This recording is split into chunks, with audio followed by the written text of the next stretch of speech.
Okay, let's unpack this. When you think about real estate, the beautiful homes, the excited clients, maybe the negotiation hustle, Yeah, that's all the visible stuff. right. What you see on the surface. But lurking underneath, the true backbone of any finance transaction is, well, the paperwork. Specifically, the financial documents. Absolutely. And these aren't just necessary evils, promissory notes, mortgages, deeds of trust. They hold immense power. Power how? Well, they lay out the core financial agreement, they dictate the security the lender has, and critically, they spell out exactly what happens if things go, sideways. And for anyone navigating real estate, especially agents, truly understanding what's buried in that financial fine print isn't just important. It's essential. It's essential for giving clients the kind of informed guidance they need, particularly when times get tough. It's about providing what we might call restorative advice, advice that helps people find solutions, navigate challenges. Hopefully towards a better outcome, yeah. Exactly. That's exactly right. So our mission in this deep dive is to decode those instruments for you. We've pulled from sources that cover the foundational definitions, dig into specific California practices, and highlight the most powerful clauses. Like taking that stack of dense legal documents. Yeah, and truly translating what they mean in practice. Okay, let's start with the absolute most fundamental piece, Uh-huh. the core of the deal, the promise itself. That's the promissory note. Simple as that, really. It's the primary evidence of the debt. The IOU. Basically, yeah. This is the written contract where the borrower explicitly promises to repay the money loaned by the lender. And this is where all the specific financial terms live, right? The exact loan amount, the interest rate, how often payments are due, the term. It is the blueprint for repayment. It's the borrower's direct written obligation to the lender. It's the debt itself, documented. So, without the promissory note. There's no legally binding debt to secure. It all starts there. Got it. So the promissory note is the I will pay you back. But that promise usually needs a safety net for the lender, something that connects that debt to a tangible asset.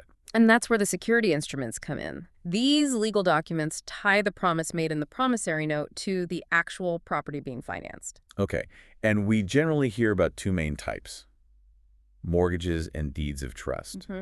Walk us through a traditional mortgage first. Okay, a mortgage is typically a two-party agreement. You've got the borrower and the lender. Simple. The property serves as collateral. Straightforward. Borrower, lender, house is security. Right. And in states that primarily use mortgages, if the borrower defaults, the lender usually has to go through a judicial foreclosure process. Judicial, meaning the courts. Meaning they must file a lawsuit and proceed through the court system to sell the property. It involves judges, hearings. Okay, so judicial foreclosure involves the courts. And is that system where we hear about lien theory? Yes, often. Mortgages are often associated with lien theory. In this system, the buyer actually holds the legal title to the property from the outset. The buyer gets title right away. Yeah. The lender doesn't hold the title. Instead, they hold essentially a legal claim against that title as security for the debt. So like a charge against the property. Exactly. And to enforce that lien through foreclosure, you typically need a court order because the lender doesn't hold the title itself. Okay, so with a mortgage, borrower, lender, likely judicial foreclosure through the courts, and the buyer holds title with the lender just having a claim or lien on it. Now, how does the deed of trust differ? The deed of trust immediately introduces a third party, and this is a critical distinction. A third party. Yeah. You have the borrower, sometimes called the truster, the lender, who is the beneficiary of the arrangement, and a neutral third party, the trustee. The trustee, what's their role? Do they, own the property? Well, not in the way you think. They don't own it in the sense of possession or use. The trustee holds the legal title to the property in trust. In trust. For who? For the lender, the beneficiary. It's security for the loan. However, and this is crucial for the borrower, while the trustee holds this bare legal title as security. The borrower still lives there. Absolutely. The borrower retains full possession, control, and responsibility for the property. They live in it, maintain it, pay taxes, everything. They have what's called equitable title and the right of possession. Okay, so the trustee holds the title paper as security, but the borrower is still the one truly living there and acting as the owner day to day. That makes sense. Exactly. And like a mortgage, a deed of trust is a recorded legal document that secures the home loan against the property. And yes, it allows the lender to initiate foreclosure if the borrower defaults on the terms outlined in that promissory note. And these are public records. Oh, yeah. Both mortgages and deeds of trust are public records filed with the county recorder's office. So the fundamental structural difference is adding that neutral third party, the trustee, into the mix with the deed of trust. That's the core difference, yes. And it enables a very different process if things go wrong. Which brings us to California.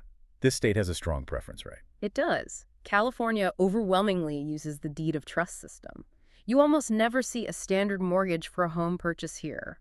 And what's the driving reason behind California's preference for deeds of trust over traditional mortgages? Why this system? Okay, this is a key insight. The main reason is directly linked to California's standard foreclosure process. Deeds of trust are designed to enable non-judicial foreclosure. Non-judicial, meaning It doesn't require court action to proceed. The deed trust document itself grants the trustee a power of sale. a power of sale. That sounds like the trustee can just sell the property without going to court. Pretty much, yes. Yeah. That power of sale clause means that if the borrower defaults, the trustee, acting on behalf of the lender, the beneficiary. The lender tells the trustee to act. Correct. The trustee can then initiate and conduct a foreclosure sale outside of the judicial system. No lawsuit, no court orders required for the basic foreclosure itself. Okay. So the three-party system with the trustee holding that power of sale is specifically set up to bypass the courts for foreclosure. Yes, that's the mechanism. And the practical upshot of this non-judicial process, speed. Faster. Much faster. Our sources indicate that a non-judicial foreclosure under a deed of trust is generally way faster than a judicial foreclosure. It can potentially proceed to sale in around, say, 3 to 4 months in California, Only 3 to 4 months. Wow. compared to often a year or even more for judicial methods used in other states, or even for the rare judicial foreclosures within California. Wow, that's a significant difference in timeline. So California's reliance on deeds of trust is largely about enabling a faster, more streamlined process for lenders in the event of default, all thanks to that power of sale granted to the trustee. That's the primary driver. It significantly changes the process dynamics compared to a traditional mortgage state. It's a system built for efficiency from the lender's perspective in case of default. Okay, so we've got the promissory note defining the debt, the deed of trust securing it with the property in California via trustee, enabling that faster, non-judicial process. But these documents contain more than just the big picture. Let's pull back the curtain on the critical clauses, the specific fine print that can dramatically impact a borrower's situation. These are the hidden levers, maybe? Exactly. This is where the power dynamics become very clear. One of the most impactful is the acceleration clause. That term itself sounds intense. What does it do? It's a powerful tool for the lender. It gives the lender the right to demand immediate repayment of the entire outstanding balance of the loan. The whole thing, not just the missed payment. The whole thing. If the borrower breaches certain terms of the loan agreement. So if you miss one payment, they could technically say, okay, you owe us $300,000 right now, instead of just the $1,500 payment you missed. That's the most common trigger missing payments. That's what's formally called an event of default. But the clause can be written to accelerate the loan for other breaches too. Like what? Like selling the property without the lender's permission. That's often covered by a due on sale clause, which functions like a specific type of acceleration trigger. Okay.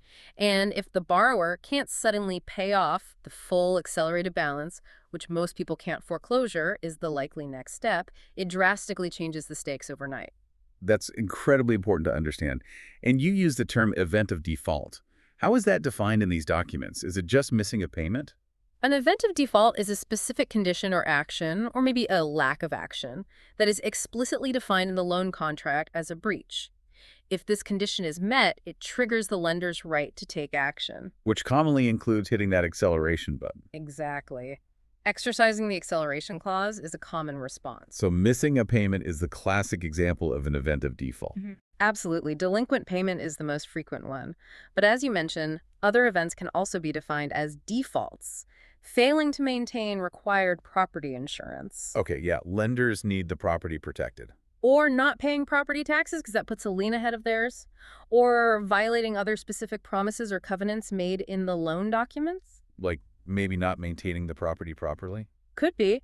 It depends on how the specific document is written. They can all be written in as events of default. What about something like representations and warranties?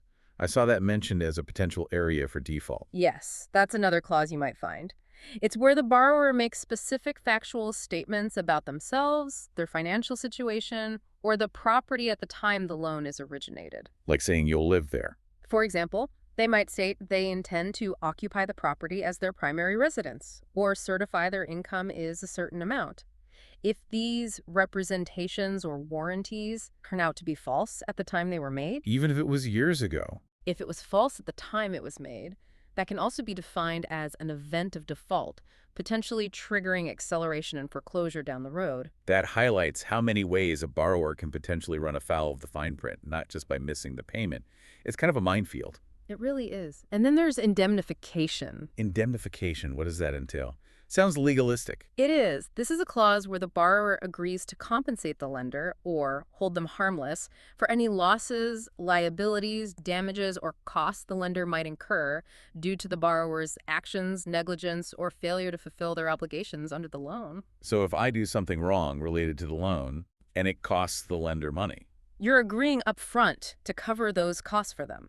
If the borrower causes the lender to suffer a financial loss because they didn't meet a loan requirement, the borrower is agreeing to pay the lender back for that loss. these clauses truly are the legal teeth behind the documents, defining exactly when and how the lender can use their power. It's not just about getting the loan paid back monthly. Exactly. What's fascinating here is that they shift risk. They are designed to protect the lender's investment by giving them clear avenues for recourse if the borrower doesn't adhere to the agreement, even beyond just making the monthly payment. Okay, let's shift gears and talk about what happens if an event of default does occur, specifically missing payments, since that's the most common one. Walk us through that typical non-judicial foreclosure process in California under a deed of trust. How does it actually unfold on the ground? Okay, so the process is triggered when the borrower fails to meet the loan terms, usually by missing payments. They fall behind. What's the very first official step the lender takes in that non-judicial process? Do they just send a letter? Well, they'll usually send delinquency notices, but the first formal step in the legal process after a period of delinquency is the recording of the notice of default, or NOD, Recorded where? with the county recorder's office. The lender, the beneficiary, instructs the trustee to record this document.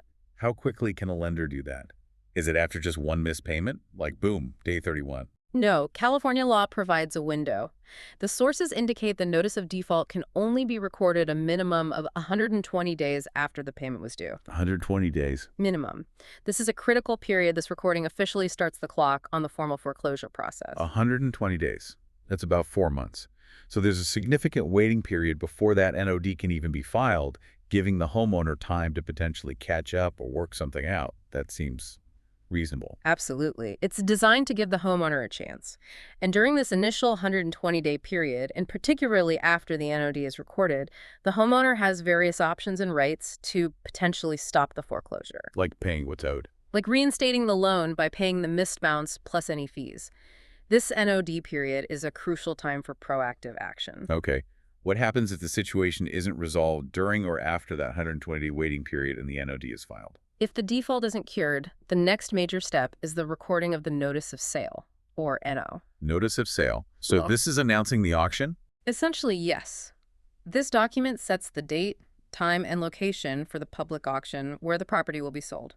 And when can the notice of sale be recorded? Is there another waiting period? Yes, there is. The notice of sale can only be recorded a minimum of 3 months after the notice of default was recorded. 3 months after the NOD. Okay, let's track this.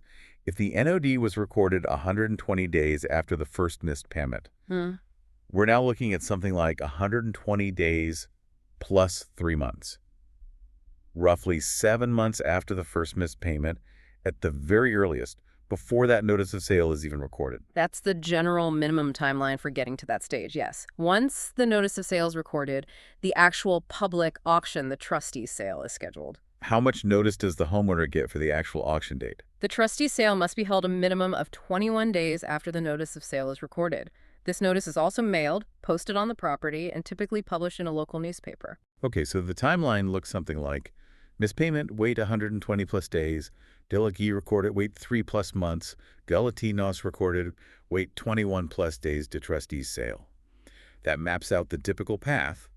Are there still options for the homeowner once the notice of sale is recorded, or is it too late?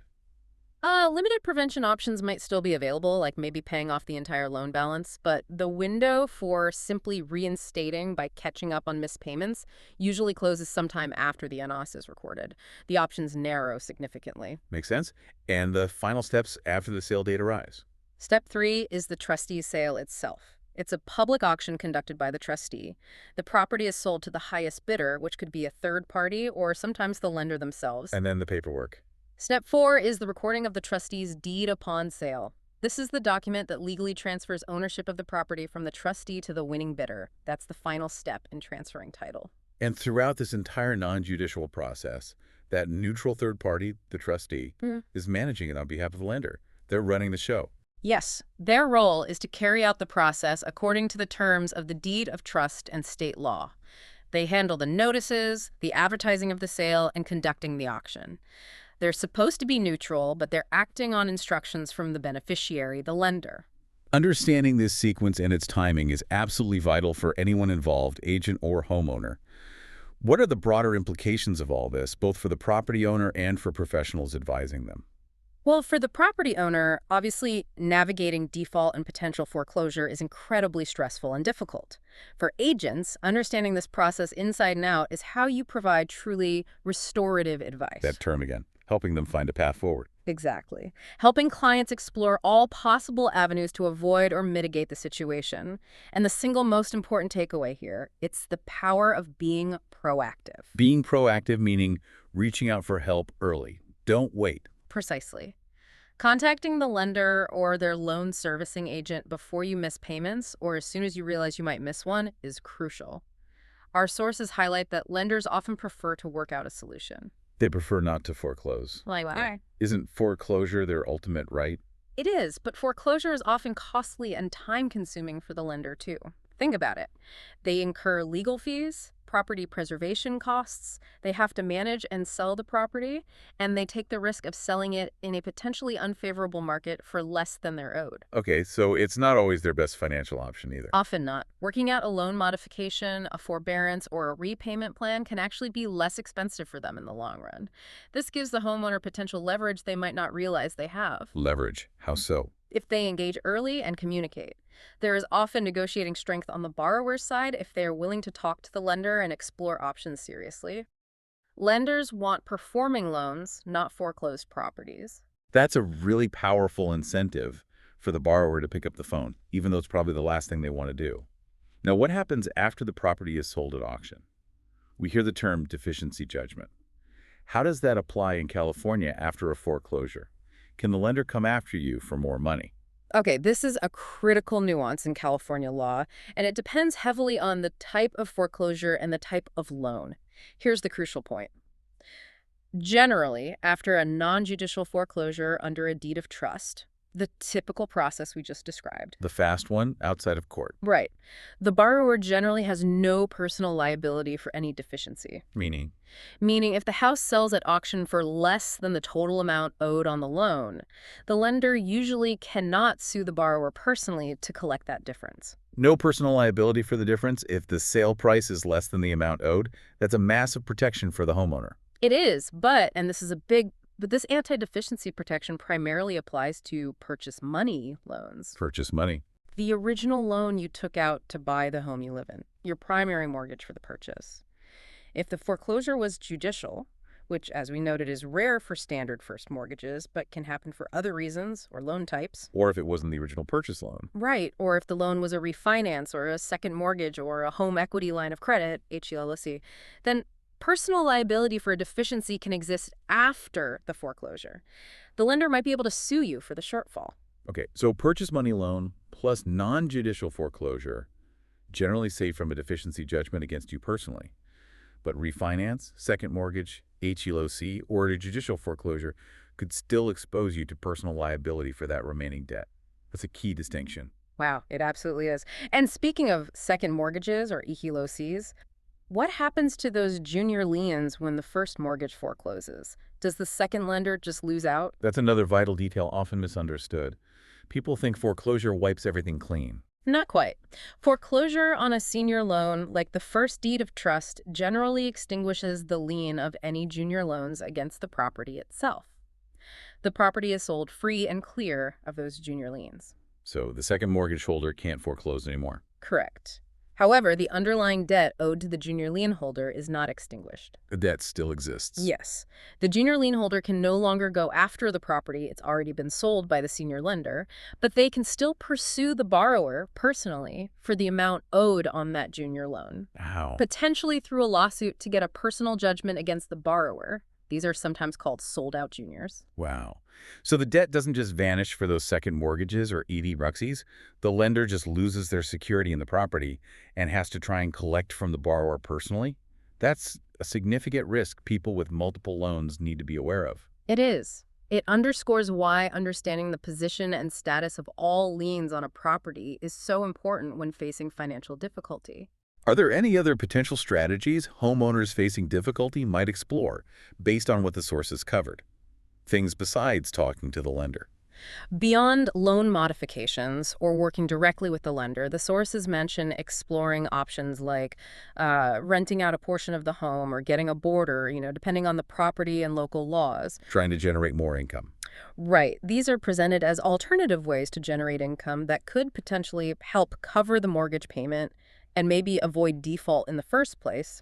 Practical, but maybe not always feasible. And unfortunately, when people are distressed, feeling desperate, they can become targets for scams, right? Absolutely. And the sources issue a strong warning about foreclosure rescue and loan modification scams. Mhm. Be extremely cautious. What are the red flags?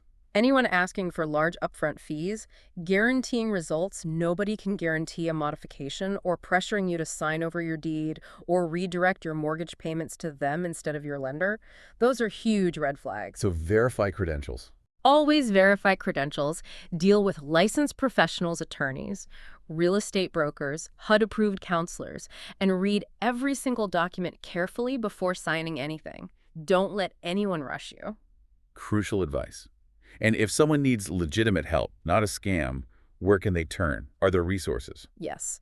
The sources point to resources like contacting the California Department of Real Estate, DRE, if a real estate licensee is involved in potentially fraudulent activity. More importantly, there are free, legitimate foreclosure prevention counseling services available, Free. often through HUD-approved nonprofits or sometimes county agencies. These services can offer objective advice, explain options, and help mediate discussions with lenders. Being proactive includes seeking help from these trusted resources early on. That's really reassuring to know there are safe places to go for assistance. This deep dive has been incredibly illuminating. Seriously, we've gone from the basic promise in the note. The IOU. Right. Through the security instruments, focusing on California's deed of trust and its link to faster non-judicial foreclosure via the trustee. And that power of sale. Exactly. Drilled down into the powerful impact of clauses like acceleration and event of default, The real teeth of the agreement. and walked step by step through the specific California foreclosure timeline, discussing critical implications like deficiency judgments and those tricky junior liens. Understanding these documents is far more than just learning legal definitions. It's really about grasping the real-world consequences, the power dynamics, and the procedural roadmap they create in real estate finance. Yeah. This knowledge is absolutely vital for any professional looking to competently guide clients through the complexities of property ownership and finance, especially during challenging periods. It lets you give that restorative advice we talked about. It really transforms abstract legal concepts into practical knowledge you can use. So consider this as we wrap up. Given how fundamental these financial documents are to every single transaction and the significant impact they have on people's lives, especially in difficult times, how might a truly accessible understanding of their terms, not just for licensed professionals, but for every single buyer and seller, fundamentally change how real estate transactions are taught, communicated, and ultimately experienced by everyone involved? That's a powerful thought, making that complex knowledge more universally accessible. Yeah, that could potentially empower individuals in a huge way and maybe even change the dynamics of the transaction itself from the ground up. Something to think about.